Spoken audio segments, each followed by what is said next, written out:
Pues resulta que pese a lo que ha dicho la ministra de Defensa, Margarita Robles, de que no hay que hablar de Franco ni de la penetración fascista en el ejército porque está lleno de jóvenes que no saben quién era el caudillo, pero resulta que sí, que hay jóvenes que sí que saben quién era Franco. Por ejemplo, esos jóvenes de la brigada paracaidista en Paracuellos del Jarama, que es para entretenerse y hacerse unas risas, cantaban llenos de arrobo canciones neonazis en honor a la División Azul, esa que fue a ayudar a Hitler en la Segunda Guerra Mundial, esos que gaseaban a 6 millones de seres humanos. Tampoco es extraño este comportamiento de la BRICPAC, porque entre los mandos que han diseñado la carrera militar, que han dado clases en la academia, que han armado las referencias de la profesión militar, que han construido sus currículums, está decidido que cuadros, estatuas y símbolos hay en los cuarteles, hay gente que temblaba y sigue temblando de emoción al hablar de Franco. También estaban ahí, militares que participaron en el 23F. Y están los que hoy aún defienden como si les fuera la vida en ello al emérito.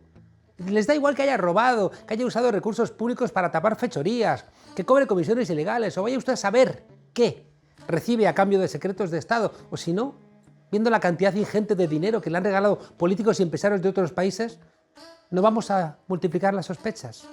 Por cierto, si un alto cargo del PSOE o de Podemos en el gobierno hubiera recibido dinero de un empresario chino, iraní, venezolano, catarí, saudí, ruso o de Minnesota, hay que ver las acusaciones de traición que habría, que seguro que abrirían las portadas de todos los periódicos y de todos los telediarios. Y resulta que pese a lo que dice Vox, de que no existe la violencia de género, día sí, día también, y resulta que hoy sabemos que un diputado de Vox por Almería, Carlos Hugo Fernández Roca Suárez, que había presentado una extraña dimisión en noviembre, ha sido acusado de un delito sexual, al haber presuntamente violado a una joven que además estaba bebida. Es decir, que presuntamente ha abusado de ella, ¿por qué? Pues por ser ella mujer, el hombre, no poder defenderse la pobre chica. Todo un diputado de Vox, seguro que con anticuerpos españoles, como los de Ortega Smith, que lo hacen muy español. Y resulta que pese a lo que dice también la presidenta Díaz Ayuso, de que todo en Madrid está excelente con la COVID-19, pues resulta que todo apunta a que van a volverse a agravar las restricciones. Porque cuando eres muy bocazas, con cosas muy serias, y quieres ocultar con verborrea los recortes en sanidad, al final lo que hay es más gente que muere por culpa del virus y también por la negligencia de la derecha.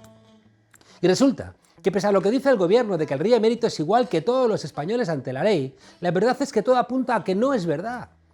Y que pese a saberse desde 2017, hace más de 3 años, que Juan Carlos I estaba gastando a espuertas un dinero no declarado, que no se sabía de dónde venía, que no se sabía quién lo había regalado, donado, entregado, ¿a cambio de qué? Pues resulta que la agencia tributaria no entendió importante abrir un expediente, como habría hecho con cualquier otro ciudadano. Y le ha permitido a sus abogados hacer una regularización que pude en el sentido de las regularizaciones que existen para enmendar errores, no para tapar fechorías. Y resulta que pese a lo que dice el PP y el presidente del Tribunal Supremo, puesto por cierto por el PP, el gobierno de los jueces está podrido, porque el Consejo General del Poder Judicial está caducado, por culpa de un PP que sigue queriendo hacer trampas y de unos jueces que no quieren dimitir. Y también porque hay jueces que resulta que ahora quieren volver a juzgar a Otegi, rompiendo el principio de seguridad jurídica de la Constitución y rompiendo la doctrina del Tribunal Europeo de Derechos Humanos. Jueces que quieren hacer cierto eso que se dice de que todavía hay demasiado franquismo entre las togas. Y resulta que pese a lo que se dice por parte del sector del gobierno al que puede presionar la patronal, de que no van a dejar a nadie atrás, cuesta Dios y ayuda que no desahucien durante la pandemia, que no se corten los suministros de luz, de gas, de agua, o que se pueda subir el salario mínimo, porque resulta que hay una inercia en un sector del PSOE que no termina de atreverse a gobernar precisamente para esos ciudadanos que les han puesto a ellos en el gobierno. En España, a veces parece que estamos en un 28 de diciembre eterno, donde se pueden gastar bromas y decir mentiras. Pero las bromas no tienen maldita la gracia, y las mentiras no son de recibo, en un país que tiene que hacer algo con la penetración fascista en el gobierno, con la violencia contra las mujeres alentada por Vox y su ideología machista, con el desgobierno de la Comunidad de Madrid, que solo vive para la propaganda, con la desfachatez del inviolable, del que tenemos derecho a saber si también robaba cuando era inviolable, con la inhumanidad de las grandes empresas que cortan suministros básicos a quien no puede pagarlos y de paso con esa falta de coraje de quienes no terminan de entender que el PSOE ya no puede seguir siendo la sucursal progresista del conservadurismo bipartidista, porque España ha cambiado, pese a que algunos no se hayan enterado y otros no quieran enterarse. Bienvenidas a la frontera, desobedientes.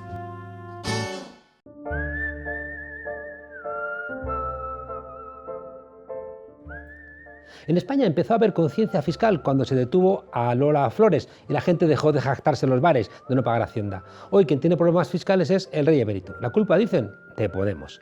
España es un país donde 7 de cada 10 españoles se sitúan en el centro izquierda y la izquierda, y sin embargo siempre ha gobernado de la derecha o el centro izquierda pactando con la derecha.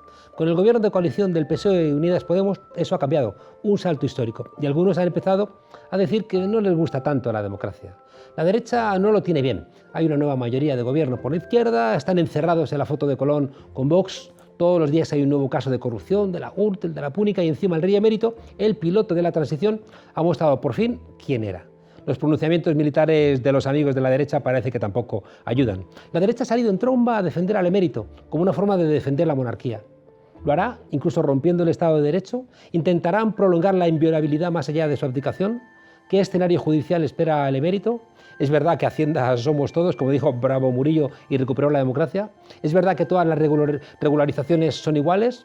En fin, que personas como yo, tiene sentido que haya sido trending topic 3 veces en una semana cuando el rey emérito ha sido pillado. En fin, que en vez de recurrir a un astrólogo para responder a estas preguntas, hemos decidido preguntar a una de las personas que más sabe sobre la Hacienda española, Carlos Cruzado, presidente de Gesta, el sindicato de técnicos del Ministerio de Hacienda. Don Carlos, buenas noches y gracias por estar aquí con nosotros. Placer. La primera pregunta es, ¿qué pasa con las llamadas tarjetas Black del emérito? Bueno, ocurre que es una de las cuestiones que salieron a la luz y en las que se ha visto involucrado el rey emérito como consecuencia de supuestas irregularidades. En este caso se trata de la utilización de unas tarjetas de crédito por su parte y por parte de algunos miembros de su familia con cargo a una cuenta a nombre de una persona, de un testaferro, y que a la vez se estaba alimentando de transferencias que hacía un empresario mexicano. La Fiscalía venía investigando ya esta situación, está investigando el origen de esos fondos que se transferían por si obedeciera a un supuesto de blanqueo en el cual se estuviera actuando como testaferro, también este empresario, y estuvieran blanqueando capitales que pudiera tener el rey emérito en el extranjero. Esto es una de las líneas de investigación que se sigue y ahora nos encontramos con que el rey, los abogados del rey comunican que han regularizado su situación. Parece ser que respecto de esas cuantías que transfería el empresario mexicano, y parece ser que como donaciones, aunque no está claro todavía en virtud de qué impuesto se ha hecho esta regularización. Había indicios desde 2017 para haber abierto un procedimiento, ¿no? Lo cual supongo que hubiera impedido la regularización. Pues así es, desde mi organización ya cuando aparecieron las primeras informaciones respecto de supuestas irregularidades del rey emérito, que fueron las conversaciones de Corina Larsen con el excomisario Villarejo, nosotros vimos indicios más que suficientes para abrir esa investigación.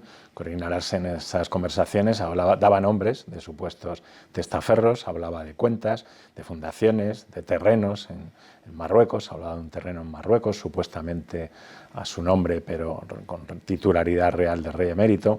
En fin, vimos que eran más que suficientes indicios para que la agencia tributaria abriera una investigación y así lo pedimos públicamente. Y precisamente estos días se está desvelando que la Fiscalía Anticorrupción, en ese momento, unos meses después, también entendía que había indicios para que la agencia tributaria hubiera abierto esa investigación y, por cierto, nos cita mi organización, a Gesta, en ese informe que pasaron al juez en su momento, al juez de Egea, y en el que hablaban de posibles contingencias fiscales a la vista de estos indicios. ¿Ha habido entonces una dejación de funciones de la agencia tributaria respecto del emérito? Bueno, la agencia tributaria, en cualquier otro supuesto en el cual aparecen estos indicios, pues actúa. Y de hecho ya ocurrió con los papeles de Panamá, cuando se publicaron. Rápidamente pues actuó de oficio la agencia tributaria, también la Fiscalía.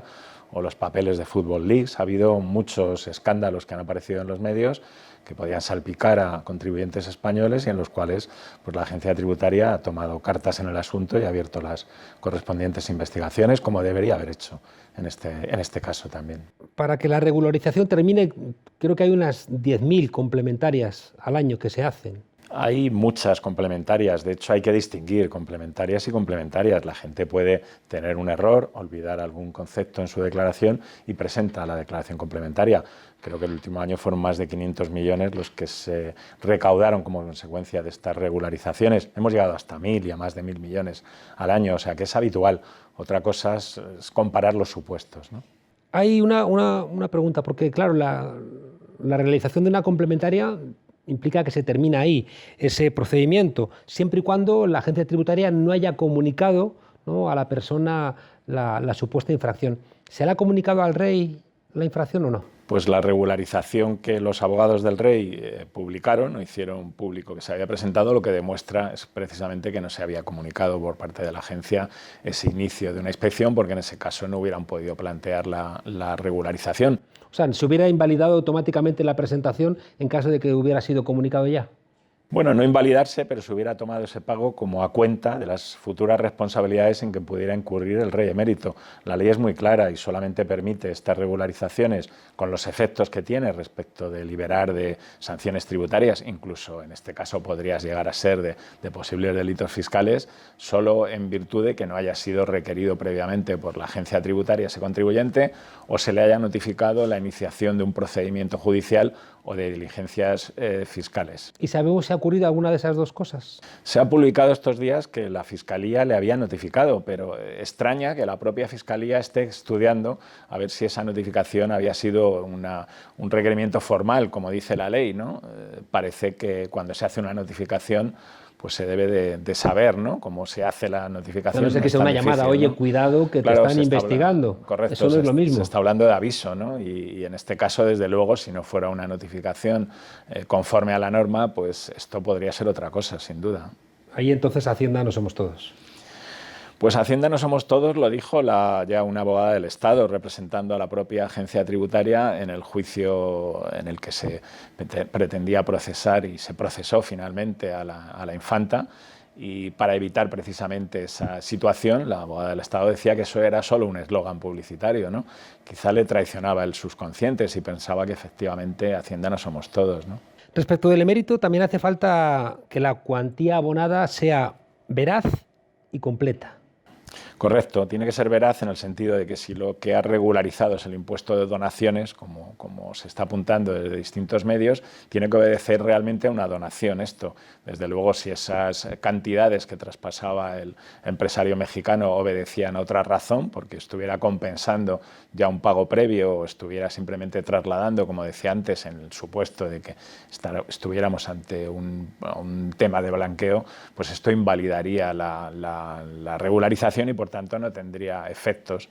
En todo caso, la Fiscalía ya ha anunciado que sigue estudiando ese origen de los fondos y la posibilidad de que no sea completa y veraz la regularización. ¿Se puede saber la cantidad total supuestamente defraudada? Se puede saber la cantidad defraudada que están regularizando a la vista de la cifra de la que se hablaba, que eran casi 700.000 euros, teniendo en cuenta que según el propio comunicado incluía intereses y recargos. Bueno, pues es fácil el llegar a la conclusión de que estaríamos hablando más o menos de una cuota o cuotas alrededor del $500.000 de euros, de 500.000 euros, que más los recargos y los intereses pues conllevaría estos casi 700.000 euros. En caso de que sea una donación, ¿no tendría que existir un contrato de donación? Tendría que existir, pero quizá no es lo fundamental. Lo fundamental es demostrar que efectivamente es una donación y que no se pueda, digamos, demostrar lo contrario, que ha habido cualquier otra compensación previa o posterior a esta persona que hacía la transferencia. En ese sentido, si se ha regularizado como donación, se habrá tenido que hacer ante la Comunidad de Madrid, que es la competente respecto de ese impuesto, dada la residencia del rey emérito en Madrid entonces. Y en ese sentido, bueno, además de la Fiscalía, la Administración de la Comunidad de Madrid debería investigar, lo que no está para que también entendamos que la agencia tributaria debería hacerlo. La supuesta defraudación es de varios ejercicios, ¿no? Esto es lo que no queda claro. Las informaciones que se publicaban hacían referencia a los ejercicios 2016 a 2018. En el comunicado de los abogados del emérito no se hace referencia, no se dice a qué concepto, ni a qué impuesto, ni a qué ejercicio se estaría refiriendo. Otra posibilidad es que se hubiera regularizado en el impuesto sobre la renta sobre la base de reconocer la existencia de unos saldos que no fueron declarados y por tanto serían incrementos de patrimonio. El resultado en cuanto a la cuota es más o menos la misma, pero la base que se estaría ocultando ya sería distinta. Estaríamos hablando de alrededor de 1.200.000 euros en el caso de que fuera un incremento de patrimonio o de unos 800.000, 900.000 euros en el caso de la donación. ¿Y el hacerlo ahora da igual que el supuesto fraude haya sido en diferentes ejercicios? Da igual, siempre y cuando esos ejercicios no hayan sido requeridos para investigación por parte de la agencia tributaria o estén en un proceso judicial, en cualquier momento se puede proceder a esa regularización, que en definitiva es presentar declaraciones fuera de plazo, extemporáneamente. En cualquier caso, y como resumen, está abierto que es posible que la agencia tributaria termine por no aceptar esta regularización, o bien porque la Fiscalía lo ha comunicado, o bien porque las cantidades no se corresponden con lo supuestamente defraudado, o por otro tipo de razones. Pudiera ser. Ya digo que si es una donación será la agencia tributaria o la administración tributaria de la Comunidad de Madrid. Desde luego, si la investigación va adelante y se demuestra que no es veraz y completa esa declaración, esas declaraciones, carecería de efecto. Simplemente se entendería como pago a cuenta esas cantidades. En caso de que esta regularización eximiera al rey emérito de delito fiscal, ¿no hay otros posibles delitos aparejados al uso u origen de estos fondos? Claro, en principio se estaría investigando también el blanqueo. El blanqueo, si estuviera relacionado, el que pueda estar relacionado con el delito fiscal en su caso, si finalmente tiene efecto la regularización, pues tampoco tendría efecto. De acuerdo con la ley, ese blanqueo también, digamos que no se podría imputar al rey. Otra cosa es que esa investigación de la Fiscalía al final acabe descubriendo otras cuestiones relacionadas con blanqueo de capitales por la supuesta existencia de un patrimonio o de bienes en el extranjero que no se hubieran declarado y que se estuvieran blanqueando de esta manera. Podría ser, claro. Aparte de las tarjetas Black, están otros asuntos pendientes. Uno de ellos es los fondos en Jersey. Esto es lo que ha trascendido también, que estaría investigando la Fiscalía pues unos fondos que supuestamente estarían a nombre de testaferros y cuya titularidad podría ser del rey emérito. Es una de las líneas de actuación que se vienen barajando y en todo caso, si esto se refiere a hechos posteriores a 2014, que es lo que siempre hay que tener en cuenta con la interpretación extensiva que hace el Constitucional de la inviolabilidad del rey, solo los hechos que se le puedan imputar a partir de junio de 2014 pues podrán llegar a constituir responsabilidad penal para el rey. Los anteriores, en todo caso, la inviolabilidad pues deja sin efecto cualquier responsabilidad penal. Y ocurre lo mismo con los 65 millones de una supuesta comisión de Arabia Saudí cedidos a Corina. Claro, en ese caso las fechas son anteriores a 2014 y solo en el supuesto de que se pudiera demostrar, de que pudiera investigarse y demostrarse que parte de esos fondos se han venido utilizando con posterioridad a 2014, en ese caso sí se podría exigir responsabilidad. De hecho, se habla, no sé si en relación con estos fondos, pero se habla también de alguna fundación, la Fundación Zagazca, que es una de las que sería titular el rey, a pesar de que la titularidad primera pertenecería a uno de sus primos, ¿no? Que es el que ha salido en los medios. En este caso se habla también de que con posterioridad a 2014 han salido fondos de esa fundación para pagar viajes del rey emérito y otros gastos, que esto si se demuestra, y parece que lo está investigando también la Fiscalía Suiza, pues podría representar hechos que podrían ser constitutivos de delito o de responsabilidad penal para el rey si se demuestran, claro. ¿Y se asume que lo que pasó con esa comisión de 65 millones es un delito? Bueno, esto es lo que parece que la Fiscalía está investigando y, según se ha publicado en los medios, podría llegar a concluir en breve. No obstante... Será un delito sin delincuente, lo cual es... Correcto, podría ser un delito, pero que la inviolabilidad del rey pues dejaría sin responsabilidad al mismo por esta cuestión. Claro. ¿Hay algún ciudadano en la Unión Europea que sea inviolable ante un delito? La verdad es que esta inviolabilidad extensa, que no solamente abarca los actos que en virtud de su condición de jefe del Estado pues estaría realizando, es bastante singular. No sé si hay algún caso, pero desde luego en los países de nuestro entorno yo creo que no. ¿Tiene sentido que el rey emérito sea inviolable? ¿O que el rey Felipe VI sea inviolable? Esto es algo que se planteó cuando se elaboró la Constitución, y de hecho hay unos comentarios de Óscar Alzaga, que fue profesor mío, por cierto, de Derecho Constitucional, muy recientes tras la publicación de la Constitución, en los que se analiza esta cuestión.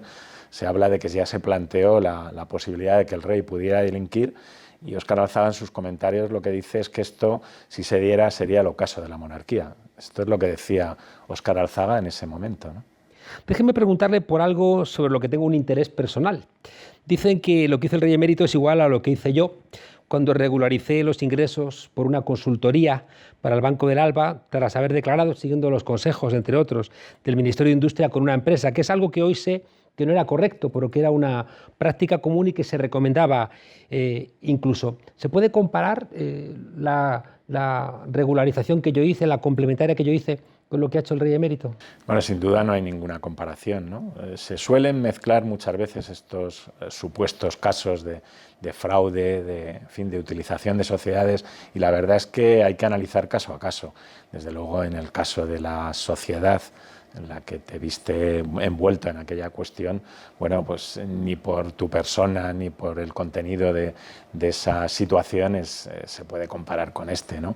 Estábamos hablando, quiero recordar, de una sociedad a través de las que habías pasado una factura por un trabajo que realizaste fuera de España, ¿no? Quiero recordar. Una factura, un trabajo. Un trabajo reconocido por la agencia tributaria, porque tuve que presentar el trabajo. Sí. Y la agencia tributaria reconoció la existencia del trabajo y la existencia de la consultoría. Es decir, el fondo no era... Siendo una irregularidad, en cuanto que se podría entender que tendrías que haberlo presentado como persona física, lo cierto es que no es comparable. No ya el caso del rey emérito, por supuesto, sino otros supuestos en los cuales la utilización de sociedades conlleva el utilizar o el incluir los gastos personales en las sociedades, ¿no? Yo no incluí ninguna desgravación ni de vehículos, ni de personal, ni de gastos de ningún tipo personales, que es para lo que se hacen, ¿no? Ese tipo de...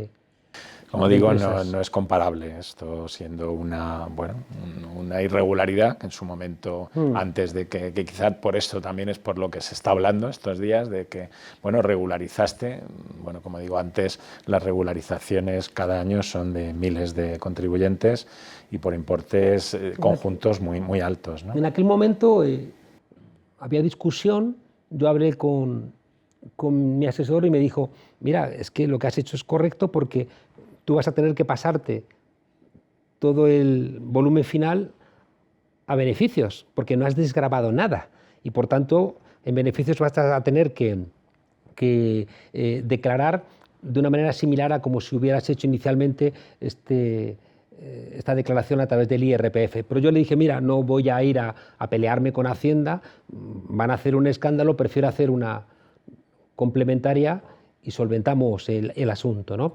Sí que recuerdo que una cosa que yo hacía valer era que en el momento en que tú no abres una empresa fuera, sino que la abres en España y pagas, como hice, al mes el impuesto de sociedades, has aflorado la empresa, no hay ocultación, no hay una voluntad de dejar todo en una suerte de opacidad. Claro, ocultación no hay en estos supuestos, ¿no? Hay muchos supuestos. El supuesto en el cual se sancionó también, que se publicó al expresidente Aznar, era un supuesto en el cual utilizaba una sociedad familiar para incluir los rendimientos de sus conferencias, de sus libros, esto se publicó, que fue sancionado por la agencia tributaria y tampoco se vio delito porque efectivamente no se estaba ocultando, ¿no? Que digamos es una de las características para poder entender que hay un delito, ¿no? Si Aznar hubiera hecho una complementaria como yo hice, no le hubieran sancionado. Sin duda, hubiera quedado regularizado en la misma situación, ¿no? Y el caso de Maxim Huerta, ¿por qué tampoco es comparable? El caso de Maxim Huerta ya no es comparable. Es comparable solamente en que tampoco se podría desprender delito por cuanto no había ocultación. Se estaban incluyendo en la sociedad las cuantías de las facturas que pasaba y, por tanto, en ese sentido no se puede hablar de ocultación y de delito. Pero sí es cierto que en el caso de Maxim Huerta quiero recordar que una de las cuestiones que se le planteaban es que estaba incluyendo gastos personales, ¿no?, en la sociedad. Es una forma de cobrar ese dividendo de la sociedad sin declarar, ¿no?, a través de la inclusión de gastos personales, de gastos familiares, de gastos que no tienen que ver con la actividad y que, por tanto, es una irregularidad. En mi caso habló del mismo el ministro Montoro, habló la vicepresidenta Soraya Sáez de Santamaría. Incluso finalmente recuerdo que los trabajadores de la agencia tributaria sacaron una nota diciendo que no debiera volver a ocurrir nada de lo que ocurrió en mi caso, ¿no?, porque de alguna manera se publicaron datos, hubo una suerte, permítame que le diga, de persecución personal.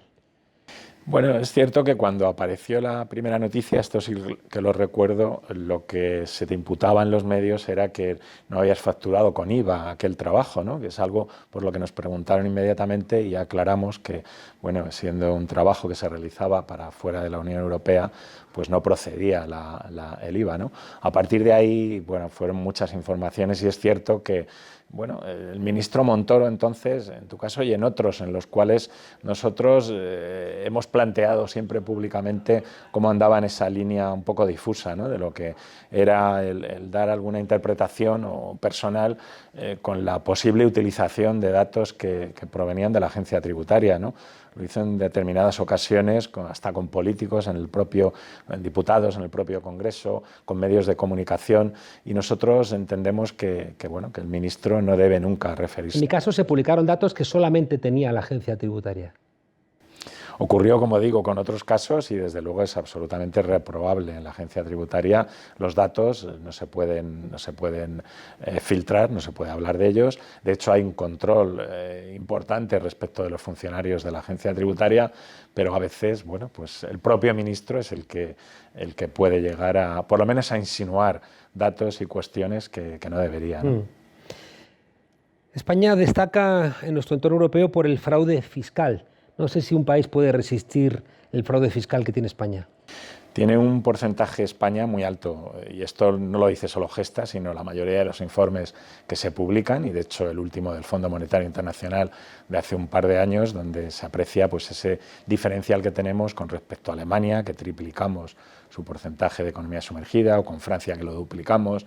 Es cierto que encabezamos ese triste ranking en lo que se refiere a los países de nuestro entorno, y esto obedece sin duda pues a distintas cuestiones, ¿no?, que se refieren a la no efectividad, digamos, del control tributario, y desde luego a otra cuestión importante, que es la de la pedagogía fiscal, ¿no?, esa conciencia fiscal que en España, bueno, pues es más baja desde luego que en la mayoría de los países de nuestro entorno, pero que no se obedece a razones geográficas, sino obedece a razones democráticas, ¿no? Digamos que nuestra democracia en algunos aspectos pues todavía no es comparable a la de países de nuestro entorno, y me refiero a la transparencia.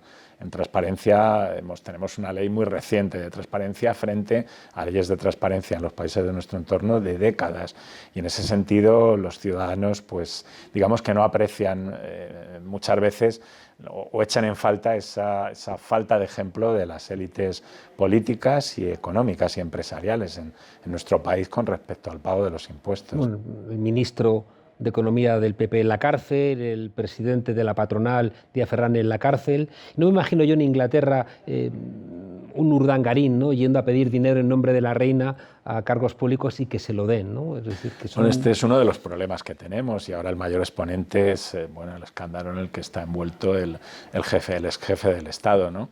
Esto es algo que desde luego a los ciudadanos no anima mucho a pedir sus facturas cuando hacen su reparación en casa, ¿no? Y esto es una cuestión importante, la falta de transparencia, o digamos que la transparencia no tan nítida como la que deberíamos tener, los procedimientos de control, y no solamente de control tributario, sino de control del gasto, la responsabilidad de los gestores del dinero público, de los fondos públicos, son temas que están pendientes de cerrar de una forma más eficaz, más eficiente, y que sin duda influye en toda esta cuestión. La pregunta de ¿con IVA o sin IVA Es una pregunta muy tramposa, porque en ese momento concreto el que tiene que pagar esa obra dice, y me ahorro 300, me ahorro 400. No ve la suma, ¿no?, de todos esos comportamientos. Correcto, aunque esta pregunta también confunde muchas veces a los ciudadanos, ¿no? Y parece que el fraude o el grueso del fraude puede estar en ese con IVA o sin IVA del fontanero, con perdón, de los fontaneros, ¿no?, que es lo clásico, el clásico ejemplo, cuando en realidad el porcentaje mayor de fraude pues está en otro sitio, ¿no? Si hablamos del IVA, en esas tramas de IVA, está en grandes empresas y en grandes fortunas, que son las que, digamos, constituyen las mayores bolsas de fraude en nuestro país. En cambio, el grueso de los trabajadores de la agencia tributaria no investigan esas grandes empresas, que es donde está casi el 80% del fraude. Correcto. Los técnicos de Hacienda, a los que represento, somos aproximadamente el 85-86% de los funcionarios en la agencia tributaria con las funciones de inspección y de control de estas cuestiones y, sin embargo, estamos muy limitados en lo que se refiere al control de grandes fortunas y grandes empresas. Es algo de lo que estos días se viene hablando con respecto a la necesidad de que en ese cambio de funcionamiento de la agencia tributaria tan necesario, en ese mover la lupa, desplazar la lupa precisamente de los contribuyentes perceptores de rendimientos de trabajo, de autónomos, de pequeñas empresas, hacia las grandes bolsas de fraude, hacia las grandes fortunas y las grandes empresas, es donde está fallando los medios, los efectivos con los que cuenta la agencia tributaria. En el 80% de los casos más dedicados a estos pequeñas discrepancias o a estos pequeños fraudes que desde luego al gran fraude, y en ese sentido estamos pidiendo a la ministra de Hacienda que habilite a los técnicos en las competencias necesarias para poder perseguir ese gran fraude, ¿no? Ustedes han pedido la creación de un cuerpo superior de técnicos de Hacienda que ha generado un pequeño terremoto entre los inspectores, ¿no?, de Hacienda. ¿Qué ocurre con esa reclamación? Bueno, esa reclamación está ligada con esto, cuestión que estábamos hablando precisamente de la necesidad de quitar limitaciones que tenemos en nuestras competencias a los técnicos, de elevar las competencias y las funciones para poder dedicar nuestro esfuerzo sobre todo a ese gran fraude. Y en este sentido chocamos siempre con esa élite funcionarial, con esa élite poderosa del Ministerio de Hacienda, que es este colectivo, un colectivo pequeño de funcionarios que ocupan los puestos de dirección, los puestos de libre designación básicamente de la agencia tributaria, y que, con ese control que de hecho tienen en muchos aspectos del Ministerio y de la agencia tributaria, pues piensan que una habilitación mayor para los técnicos les puede suponer cierta pérdida en ese poder, ¿no? Esto enlaza con algo que quizá es uno de los problemas que no se ha resuelto en España en estos años de democracia, que es el poder que tienen determinadas élites administrativas, en este caso en la administración y en definitiva en la implementación de las políticas por parte de los rectores de los ministerios, en este caso de Hacienda, ¿no? Uno de los filtros para construir esos cuerpos de élite suelen ser las oposiciones. De hecho, estos inspectores dicen, ¿cómo van a equipararse los técnicos a nosotros si nosotros hemos hecho una oposición? Bueno, nosotros hemos hecho también una oposición, y una oposición dura. Es cierto que es una oposición que quizá objetivamente no lo es tanto o tan dura como la de inspectores, pero en ningún caso estamos pidiendo esa equiparación. Aquí hay mucha confusión y no estamos pidiendo ser inspectores, por supuesto, sino que se reconozca nuestra titulación, se reconozca nuestra formación y también poder prestar un servicio público mucho más eficaz y eficiente en relación con estas cuestiones. De la misma manera que en los tribunales o en los juzgados hay fiscales, secretarios judiciales y jueces y magistrados que todos son o pertenecen al subgrupo A1 de la Administración y no tienen las mismas funciones, ni las mismas retribuciones, ni las mismas oposiciones, pues sería un caso similar. De hecho, ya en el Ministerio de Hacienda ahora mismo y en la Agencia Tributaria hay más de 20 colectivos del subgrupo A1 que están prestando sus funciones en ámbitos distintos, con retribuciones distintas y con oposiciones que en alguno de estos colectivos incluso, digamos que objetivamente son más fáciles de superar que las de técnicos de Hacienda. Nos despedimos. Déjeme preguntarle algo que puede ser útil para la gente que nos está escuchando. ¿Puede haber sorpresas con los ingresos por los ERTEs en la declaración de Hacienda?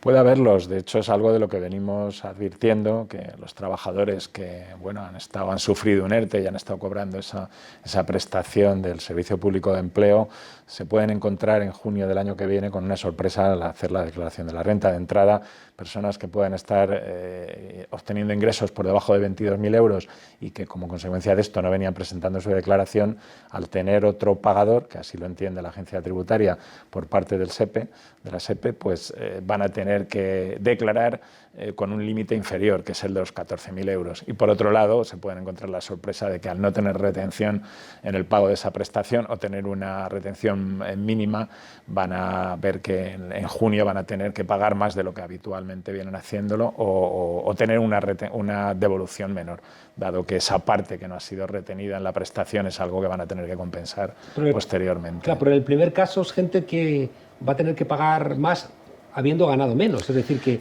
ha perdido un 30% de su sueldo y encima pueden verse en la tesitura de tener que encima pagar Hacienda más de lo que pagaron el año pasado. No van a pagar más en el cómputo anual, en lo que es la declaración de la renta. Si ven la cuota, no va a ser más, va a ser menos seguramente, precisamente porque han cobrado menos. Lo que ocurre es que al no tener retenciones durante el mes o los meses en los que hayan podido estar cobrando esto, sí que van a tener que trasladar esa falta de retención a la cuota que van a pagar en junio. No van a pagar más en el año, pero sí que van a encontrarse a lo mejor con una sorpresa, porque en junio van a tener que pagar más, esto sí. Carlos Cruzado, presidente de Gesta, muchas gracias por acompañarnos en La Frontera. Igual, todo esto del rey emérito termine con una conciencia fiscal similar a lo que supuso aquella detención famosa de Lola Flores. Esperemos, un placer. Muchas gracias y hasta pronto. Hasta pronto. Que Sánchez lleva 3 días sin defender al rey de España, es decir, a todos los españoles que votamos hace 40 años que la forma de Estado fuera la monarquía parlamentaria, y hace 6 que quien la encarnara fuera don Felipe de Borbón. ¿Pero qué dices? Simplemente que la mayor parte de los jefes de gobierno extranjeros me pedían un referéndum monarquía política. Claro, eso era peligrosísimo en ese momento. Encuestas y podían. Santiago Abascal ha vuelto a demostrar hoy en el Congreso lo que es y lo que representa su partido. El líder de Vox volvió a asociar inmigración con terrorismo, con agresiones sexuales y con delincuencia. En resumen, Abascal ha vuelto a sacar el racista que lleva dentro. Esta gente piensa que la Biblia se debió escribir en castellano antiguo.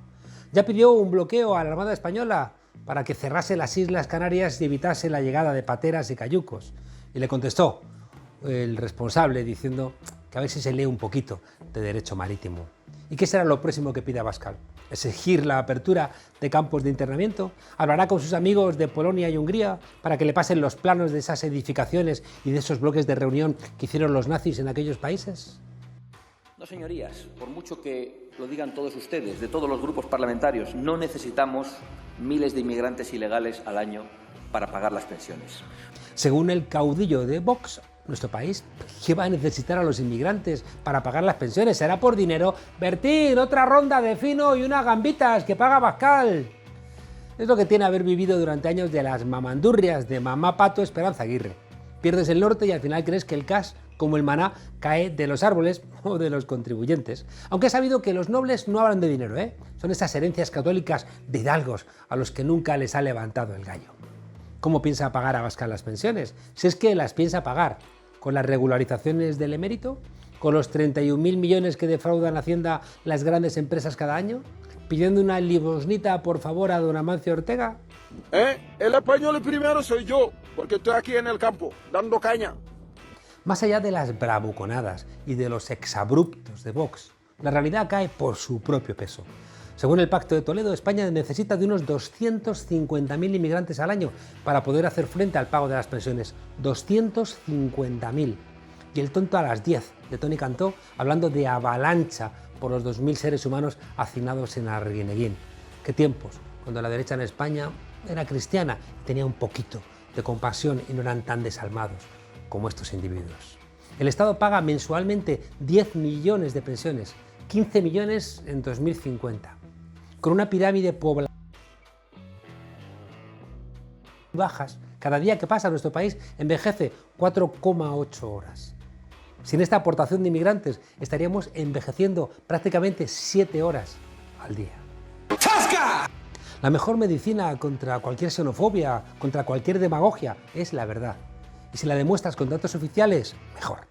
Según la Seguridad Social, en 2019 en España teníamos 2.155.000 extranjeros cotizando, una cifra récord.